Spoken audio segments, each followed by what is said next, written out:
What's going on, everybody? How are you all doing this evening? I'm not doing too bad myself. I just figured I'd take a couple days off from doing this just because it takes a few hours of my day off to make one of these videos, and it's pretty repetitive, and doing that every day just wouldn't feel very healthy for me. So I took a couple days off, but now I'm back here, and today we're going to be talking about the results. Now listen, this does contain spoilers, obviously, so if you do not want to find out who is getting eliminated and whatnot, I would recommend not watching this video. Click off now. Hurry, hurry, hurry!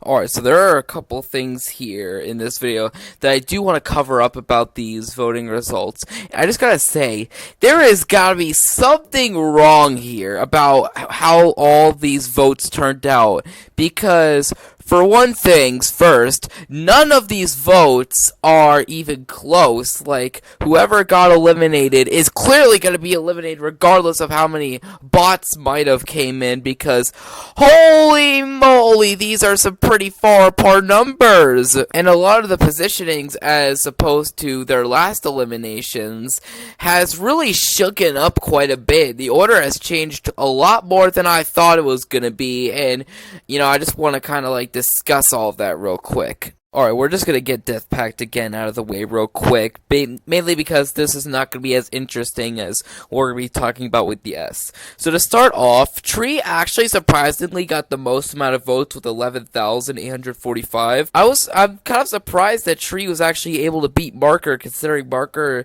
seemingly all of a sudden has this huge fan base. But it's no biggie considering Marker got 10,000 votes and was the second most voted, but I'm still more of a Tree fan, so I don't mind that much. But now here's where it really doesn't make sense.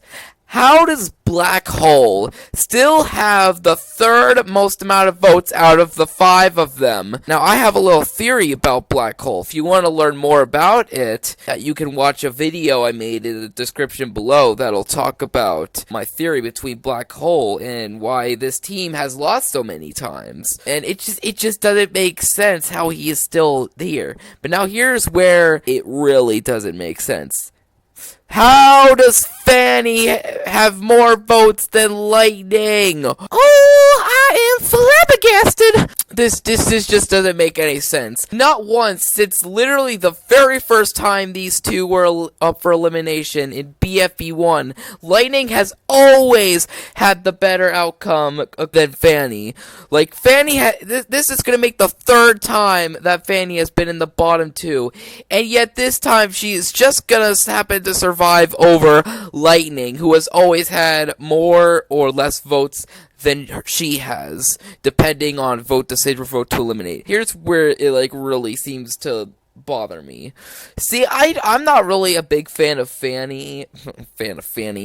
Anyways, tell me how Fanny has gotten so far just by letting everyone know that she hates literally everything in the world. This is the driest personality not in the whole show, but one of the most. How has she gotten this far just by being a pessimistic, obnoxious grump? It doesn't make sense. Lightning is actually a good character with a good personality, and he does not deserve to get the boot. Comment F in the comments to pay your respects for Lightning. This should not have happened. Alright, now let's get into the S's voting results. Now, shout out to homeboy Yellowface for getting the most votes once again, because he absolutely deserves it. Now, here's where things start to get a little confusing. How did Rocky get over 5,000 votes? Now, here's the thing, though. I've always liked Rocky and all, but, I'm just starting to kind of, lose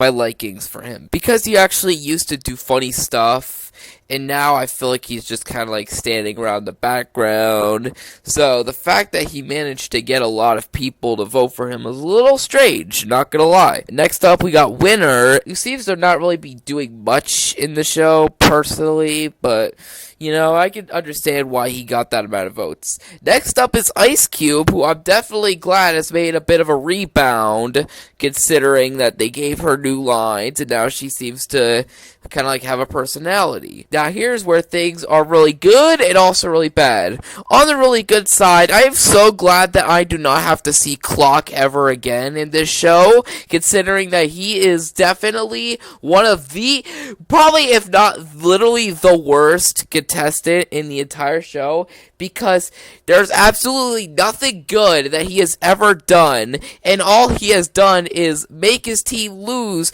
because he cannot stop simping for Winner. All he does is just kiss Winner's feet the whole entire show. It's almost mind-boggling that he even survived the first elimination, but I am so glad we're not gonna have to deal with that anymore. And he's just finally going to be gone. And now, on to Bottle. How did this lovable, enjoyable character only get 3,095 votes when literally she should have been, like, around where Winner stood? That just doesn't make sense. Like, she actually has personality. She's actually doing stuff. Why does no one seem to care about Bottle? Like, that doesn't make any sense. Anyways, those are my personal takes on the votes. What do you guys think? Do you disagree with these takes, or do you disagree? Let me know in the comments below. Be sure to have a good rest of your day. God bless you all.